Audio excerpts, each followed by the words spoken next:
Yes ashimwe cyane turabaramukije ndi kumwe na Louvienne Kezimana nkabandi Nathalie Nyamoya tukaba tumaze imisi turigisha canke dutanga ibiganiro kuvyerekeye ivyo mu rugo tumaze imisi cyane tuvuga kuvyerekeye ama temperament none ndashaka kubashimira cyane bimwe bivuye ku mutima abamaze imisi baturungikira intahe badushimira banatubaza n'ibibazo rero ubuheruka twe twatanguye kuri twe twavuze combinaison y'abasanga n'aba-flégmatique muri buka yuko abasanga ari abantu bashwanutse biyugurukiye cyane ku bantu bari extraverti bafise ingene bavugana n'abantu bakunda abantu rimwe na rimwe bashobora no kuba naïf d'ailleurs hama ma faiblesse yabo n'abantu bama bashaka ibintu biri bishasha bama bashaka ku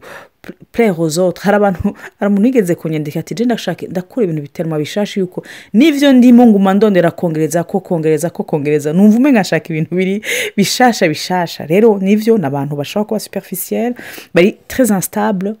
mu migenderanire yabo hama rero aba-flégmatique ugira tubibutse kandi n'abantu bata passion cyane bafise n'abantu umenga nta kintu kinini kibaryohera gihari n'abantu approche y'ubuzima ntabigumbagumba n'abantu bari rationnel batuje barazi kumviriza kandi bari vraiment empathique barashobora kumva umutima w'umuntu kuko n'abantu bumviriza n'abantu bafise baje bigina cyane gose kandi ariko mu mafaiblesse yabo baranka intambara bisigura yuko atazofera kubwico yimvira gose cyane akashobora no kurengerwa n'ibibazo nico gituma kenshi ashobora no kunuma rero turaza kubandanya rero no munsi tuvuga sur ama combinaison les aspects négatifs kuko uko biri kose yabasanga n'aba-flégmatique iyo babanya hari gihe bien sûr urafa passe twavuze ibiryoshe kandi vraiment n'abantu bameze neza ariko hari n'ibindi bibi bishobora gutuma ibwina mu rugo iwabo bashobora kugira ingorane hinge ndabahereza Olivier nawe agira ico babwira Imana ishimwe cyane nukuri sinababwira ingene izi nyigisho ubwacu ziduhezagira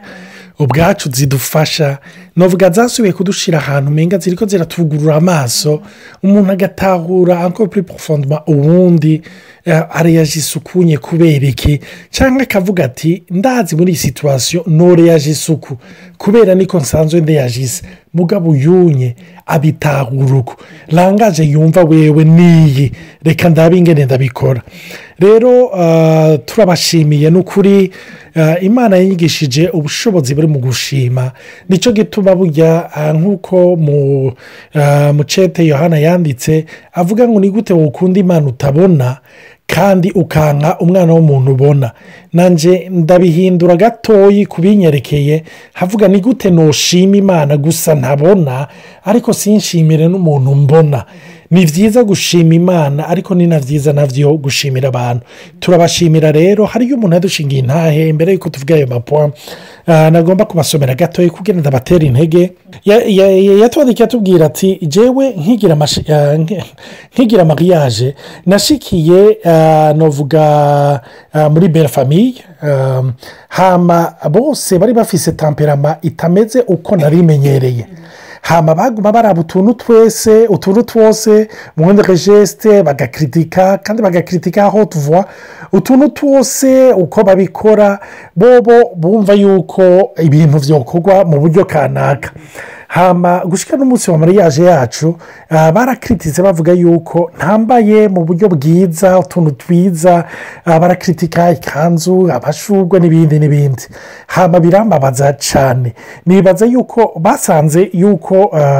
muri caractère yanje ko nsanzwe meze tempérament plutôt de mon ari simple babonye yuko ndi trop simple nanje avec un cœur trop sensible narababaye nabona umengo ivyo bakora ntibiri normal na gato kuko natwe muhira twakuze batubwira ko kizira gukritika ndibuka nuko turi abana bakiri bato hagize umwana atwenga uyundi baca bamukubita rero kuva l'année passée mu bintu narasengeye nasaba Imana ngo imbohore esprit de ressentiment envers eux ahandi naho nasaba Imana ime kugira maturité émotionnelle ikwiriye ku buryo ntazosubira kubabazwa n'utuntu abandi bo kwita duto nk'uto izi rero partage zanyu sur les tempéraments zije zimbera une réponse à ma prière mpejeje kuzumviriza naritahuye ko ndi normal mu kugira umutima uwo uri sensible nabo nyene ndabatahura temperament yabo ko bambabaje batabizi ahubwo nasanze ya ressentiment yaragize yaragiye aforce yo kumva amen reka ndagasubiremo nasanze na yaho santima cyangwa wa mutima w'ishavu wo kubagirira ishavu nasanze waragiye aforce yo kumviriza izi nyigisho ati wawu ubu ni ukuri nisanze nahinduye isengesho ubu nsaba imana imesajese yo kubana nabo neza kuko natahuye yuko badashobora kumpindura ntahura yuko nanjye ntashobora kubahindura nk'uko Olivier yavuze umwe wese afise uko ashonye imana ishimwe cyane ni ukuri biraryoshye cyane hari umuntu yatubwiye ati njyewe ndi umuntu akuze sinzi umenga ni umuveve ariko aravuga ati izi nyigisho sinababwira uko ziri ko ziramfasha ati umenga hari igihe umenga ni izo mu rugo gusa n'umumama afise abuzukuru ariko aravuga ati samotushe enormement donc ndavuga ni imana ntuhabwe icubahiro ko zifasha n'abantu mu migenderanire yabo yaba abo bakorana yaba mu nshuti arabakuza ndaza abantu benshi bariko baratumviriza hari abo usanga batakivugana n'abakuza n'abakuzine byaciye mu tuntu nk'uto mu tuntu tw'amatamperama abantu ntibatahurana bene data umwanya tubaho ku isi ni muto ni byiza rero yuko ubaho cyangwa birababaje kubaho ugenda wikoreye umuntu kuko shapfa ushavuriye umuntu ufise inzigo ku muntu usa n'uwumwihetse ko iyo uryamye uryama akuryamye ko iyo ubyutse umenga umutwaye ku gitugu cyawe bene data ubuzima ni buto bubeho uriyepanwe ubidegembya imana ishimwe. hari akantu nashaka kongereza ko kuri iyi ntahe uriheje gusoma nakunze cyane wumva ngo uyu muntu yarasenze ngo imana imuhe la maturité émotionnelle ariko icimwereka uwundi ingene ameze iki kintu gikunze cyane kuko burya iyo ushaka gukura imana ikwereka abandi iyo imana ishaka kuguhezagira yamicusha ku bandi yamikwereka ku bandi irabisha ku bandi le fait yo kubona abandi ingene bameze byace bimukuza kuko uretse kuguma wiraba ukarubona abandi ngene bameze urakura spirituellement donc c'est quelque part une maturité spirituelle imana yari heje kumuha kubona abandi ngene bameze sortir de sa tente kubona by'ukuri yuko undi nahatameze nkawe yuko atari bibi je rero ikintu gikunze cyane kuko quand même mu kubona ubundi ngene ameze uca namukunda uca namuharira okay niko umeze niko ubona nta ngorane ucumva umenga uranaruhutse bidahebera no gukura ko na culpability kuko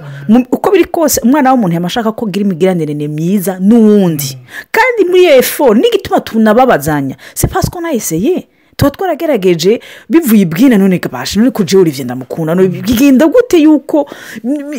mugaca usanga en fait ntiwamumenye ntiwigeze ubona kuko wamurabishije amaso yawe wamarungishije nabavuga nta mafime wambaye wamubonye muri couleur ya marinette ufise bene data numva nagomba kuvuga kuko numva muhemu yera n'ikintu navuze nihuta ariko numva muhemu yera umenga aragishimikiye ko mu mutima wanje hariyo umuntu nga afite ikibazo n'umukuzine wiwe kubera hari ikintu yamukoze n'ubu muri we ni ikintu cyamumaraka ni ikintu cyamumaratse ni ikintu cyamubabaje kandi muri we arumva imana yaramubwiye kenshi yuko akwiriye kumuharira akwiye kubiheba imana irakubwiye ngo ntushobora kumuhindura uko ameze nuko nk'uko nawe yagukunze umeze uko utabanje guhinduka niko igomba ko umukunda kandi ikirengeye icyo umve yaraguhaye kapasite yo gushobora gukunda uwo mukuzine wawe imana irakubwira ngo numuharire nawe ikubohore numuharire hariyo ikintu igomba gukora mu buzima bwawe biciye muri uko guharira sinzi umuntu nyene iryo jambo arashobora kuzodushingira intaye ariko numva hari umuntu muhemu yarampaye yumva yarafise inzigo par rapport à sa cousine imana ikubwira ngo rekura usubira ubeho imana ishimwe. rero nashaka kubananyiriza kuri ya sujet nyine yo kuvuga sur les sanguin-flégmatiques vraiment n'abantu bafise des forces aussi des faiblesses uno munsi nizo tuza kuvuga ikintu kiranga ama faiblesse cyangwa intege nke z'umuflegmatique n'umusanga nuko kenshi umuntu ukudahitamwo k'umuflegmatique n'agashuho k'umusanga bishobora gutuma mu masituwasiyo amwe bategeze gufata ingingo ruhasha z'ukuri zimeze neza bazifatamo nabi cyane ugasanga barahashije baravyononye kubera iki wa muflegmatique vy'ukuri qui réfléchit yiyumvira cyane kame mefasha umwanya ari profond ajibwina ariko yamashaka yuko basa abandi bamererwa neza son avis ntirinde gukonta hama agafatana rero n'ubundi yamari mu bishobisho hari gihe decision ashobora gufata bategezwe gufata neza bayafata nabi kuko umusanga yatwaye umwuka wundi muntu. Imana ishimwe cyane. Urumva twaravuze kote positive murumva yuko iyi kote negative ariko mwibuke yuko ibi byose umenga ni kote negative birashobora kuba positive na bya bindi umenga biri positive hari igihe rimwe na rimwe satana bikoresha ukamenga bicitse ibituma mudahuza. Ikindi nacyo ushobora kuvuga ni uko umuflegmatique ni umuntu adafata decision facilement. Umusange nawe ni twendetu ni umuntu yihuta ni umuntu binyaruka.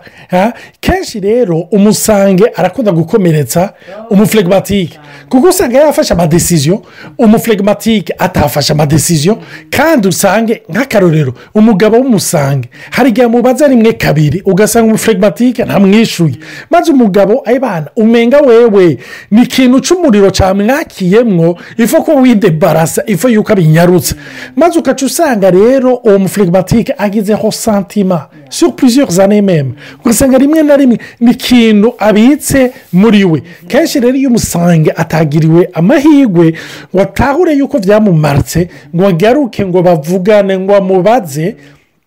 hari igihe usanga yakibitsemo yakigumijemo donc ni n'abantu bateba gufata decision urumva ariko abandi nabo barihuta. Rero iyindi probleme ishobora kuba muri ico nyene kuko umwe atihutira gufata decision ari indecisive ou indecise usanga uwundi nawe amadecision ariko arafata comme umuflegmatique ari umunyamahoro hari igihe amureka rero ugaca usanga akamuhebera ugaca usanga umusange yibomye cyangwa yaje kwangaja urugo mu madepanse atagira uko angana cyangwa mu mayerera akomeye ukazosanga wa muflegmatique umubabaro wonge ku wundi kuko avuga ati jena nabibonye ko ibintu ariko yajyamo uyu mugabo cyangwa uyu mugore nabonye ko ibintu ariko arirukamwo nabonye ko bidasengeye mugabo ntiyigeze avuga ntiyigeze afata decision sinzi icyo natariyo kongeraho. Ikindi hoho nk'umugabo ari umuflegmatique umugore akamumusanga c'est encore aussi difficile kuko vyitwa ko bategezwa kumvikana bagafata decision et que quelque part mu rugo la dernière parole y'appartenant à l'homme muri consensus mwabivuganye. Iyo umugabo afashe umwanya rero wo kurindira en tant que phlegmatique ayicara kabirimbura kabiyimvira umusanga w'umugore wiwe arashobora gufata une decision ugasanga umugabo abifashe comme un manque de respect ati none uyu mugore kuvaho yirukiye n'ubu ntarabona yuko ibyo akoramo byose bidashoboka. Rero umuflegmatique ashaka kuvuga ati je mfise umugore w'umusazi hama akabyemera akinforma cerveau ati je naravyakiriye mfise umugore w'umusazi hama umusanga cyangwa umusangine nawe ati je nifiti jewe narasa nariyemeye nariyakiriye ugasanga bose en fait bahakwa kubaka ubuzima umwe chacun de son côté. Imana itabagaruye umwe adatahuye ati écoute tegezwa kunga ubumwe avec le phlegmatique yaba umugabo yaba umugore ukigoti yamara ndafise ingwano. Je sais que par exemple hari ma décision générale ibyo turadufata nk'ugasanga he nice tumaze iminsi ko tunanakorera ko rero en tant que mélancolique je ndarimbura hamara nkaca ndamunzanira en fait un produit fini mugabo iyo produit fini ndayimaze ko imisi myinshi cyane Olivier nkaje ntererana cimvire yavuga mbongo ikishindi d'accord nca numva umenga avuze ngo natari sindi d'accord n'igikorwa wakoze cyose ndavyumvira mu mutwe et c'est là que je dois faire attention natari uri cyane dans les pensées banzu garuke ntari contre toi ariko ratanga un avis kandi niho kironka iyi information wowe urabizi ko information ifise ucuja à fond 100 km/h indani ucudekortika ugapangura rero mu ma couple umuntu afise de tufise amatemperament différent na moyo ari temperament imwe d'ailleurs umuntu ategezwa kwiga kumvirizo yunta ati man ndabizi ko ndiko ndagwana umusanga ategezwa kugwana n'icyo kibere muri we mana ndagusabye unyigishe kumva ubutunzi buri mu muflegmatique kuko si uko atabivuga ko adatunze ahubwo n'umuntu kenshi aba atunze cyane. Kuri icyo kintu wari kuravuga kuri iyo diferanse mu gihe bataratahura iyo diferanse ngo bamenye umwe wese ko ari karemwe ni kameze kenshi uzosanga umuflegmatique bishobotse yaba mu byumba by'amahombi asengera umugabo cyangwa umugore usanga umusange nawe imitwaro yamana niyo umugore wiwe kuko umuflegmatique iyo afise umugore umusangine cyangwa afise umugabo w'umusanga hari igihe rimwe na rimwe yibaza ati ni ukuri hariyo teme bigeze kwigisha ngo imwe mu yinyerereze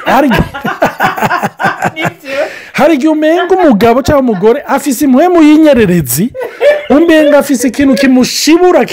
kimwirukanka umenga cyamufashe akamasenga avuga ati ibi bintu ni bike ubundi nawe akamusengera ati mana uyu muflegmatique uyu mugore cyangwa uyu mugabo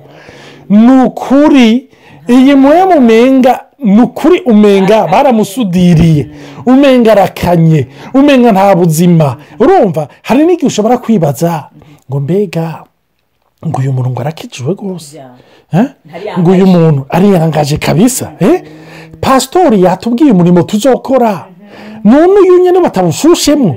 njyewe navuze yuko ijya dusomene nzoyijyamo yagiye giterane kizoja hajya ubundi nawe ariko aravuga ati mana uyu musazi bavuze ko tuzoja mu gikorane ahubwo wowe yagomba dimanche agume kuri eglise gushika rendi bafashe depare urumva iyo badatahuranye baba muri frustration urumva uca usanga habaye icyo kintu cyo kumva yuko umwe ntabuja ubundi arabuja two urumva hamba ikindi nacyo kenshi gishobora gushika ugasanga kibabereye intambamyi ni uko umwe afise ubwoba bwo guhindura muri nature yiwe ntahindura umuflegmatique ntahindura ni wa wundi usanga style ya coiffure izokwama iyo mu myaka ingahe style vestimentaire usanga ari ibintu nk'ibyo uko inzu yiwe ipanze uko ibintu byiwe bipanze n'ibintu by'uko ingendo yiwe niyo abagenzi biwe nabo ariko umuflegmatique my god umusange nawe ni uguhindagurika no kubihindura ari ready kuri changement rero abo iyo bahuye umwe akwega ngo duhindure ubundi ngo tugumuko hari igihe kenshi usanga batabutse cyangwa bataburanye kubera uwundi avuga ati uko utankurikira muri iyi changement ni ukuri twabwiwe ni ukuri njye nabaye convaincre numvise ahubwo ko bivuye ku mana ubundi ndabona ati ahubwo oya wowe ni muhe mubi yaguteye donc nicyo gitumba urumva twaravuze point positif meza cyane ariko ibi nyine umenga n'amakarite hari igihe rimwe na rimwe usanga byababereye intambamye sinzi ikindi natariye kongeramo hari igihe par exemple nk'umuntu twaravuze yuko umusanga ni umuntu yexprima avuga cyane hama umuflegmatique nawe ntavuga avuze kimwe umenga c'est une loi il a découvert une loi izoguma imeze gutyo ndagukunda donc uragendera kuri ndagukunda pendant 10 ans si wanda azoguma yisubiramo avuga ati non rega je ijambo mvuze rira bifise sens bifise agaciro ariko umusanga nawe yamajambo ko yamari superficiel même ces paroles amasi pas forcément superficiel ko ntibazi biremereye cyane aguma zisubiramo kuko ni umuntu w'abantu kandi rero umusanga ashobora kweza ati je mbana n'umuflegmatique en fait nta nkunda yambwiye akwa nkunda tukibonana tukimenyana ni none ya je t'aime c'est fini uyu muflegmatique ati ahubwo uyu muntu mu busanga sindabyumva none arabura ndahindura rega jeya ndagukunda ya wa mwaka iracari valide gushika n'ubu ku buryo les langages zirashobora kuba différent umwe akisanta rejeté kumva yuko yanswe atakiriwe kuko après tout umusanga niyo aba afise langage yo kuja ku bantu ni umuntu azokunda aussi les paroles valorisantes ni umuntu azokunda yuko umuntu agaragaza urukundo rwiwe kuko we aragaragaza urukundo rwiwe rero naho umuntu ashobora kumva hashobora kuba intambara ukumva yaba cyane cyane iyo umugore afite so temperament usanga arashobora kumva yuko umugabo wiwe atamukunda vuba ati jewe naguze mayanigi arumye mu mikombagomba jewe sinzi nge naremwe ariko ugasanga ahubwo n'umugisha icyo kintu avuze nico abasange n'abantu bavuga bakunda ko babavaloriza arakunda yuko umuntu babana yerekana yuko hewe ni king c'est le roi c'est la reine ni igihangange ni igitangaza n'umuntu adasanzwe urumva rero umuflegmatike nawe ni umuntu kenshi ko usanga ari avoir de parole n'umuntu atavuga cyane usanga ari yose avoir de compliment usanga c'est rare yuko akubwira ibyiza kubona ko akubwira ibyo akunda ni gake arashobora kubikubwira rimwe naho iyo yitubye rimwe ni ukuri iryo jambo umenga aritanze ahantu nk'aho umenga ni muri banki ni ijambo rizokunguka par elle-même urumva hari igihe rero uca usanga bifusira cyane abantu babasange hama ikindi nacyo Natali yari yagicishijemwo ariko aravuga yuko abasange mu buryo busangi kwanza na njye nakivuze n'abantu umenga n'abatushatu ariko usanga bari superficiel abandi nabo abaflegmatike arashobora kumuzanira iyo profondeur usanga abuze iyindi ngorane nayo muri kote negatife y'icyo kintu yuri superficiel n'undi ari profond ni uko uca usanga habayeho deception cyane cyane ku muflegmatike yumva yuko umuntu atari karafata ibintu serieux ava ku kintu kimwe ajya ku kindi icya nyuma nacyo nagomba kuvuga ni uko usanga umusanga yari enthusiaste ubundi nawe ukamenga ari froid umwe ari passionné ubundi nawe umenga arakanye ibyo rero kenshi hari igihe uca umenga biteye muri bo ikintu cya decouragement ugasanga umusange ari decouragé par rapport y'uwo muflegmatike twagomba guhereza ngaha ni ukuri imana ibahezagire abafise intahe ntimutinye kuzipartaja kuko intahe zanyu zifasha abandi gutahura yuko nabo bari normale gutahura yuko kumbura atari abadayimoni babana gutahura yuko kumbure nabo bameze nk'uko abandi bameze imana ishimwe imana ibahezagire n'ukuri abarusha abaremerewe yesu ni nyishu ababera inyishu n'uyu munsi amen.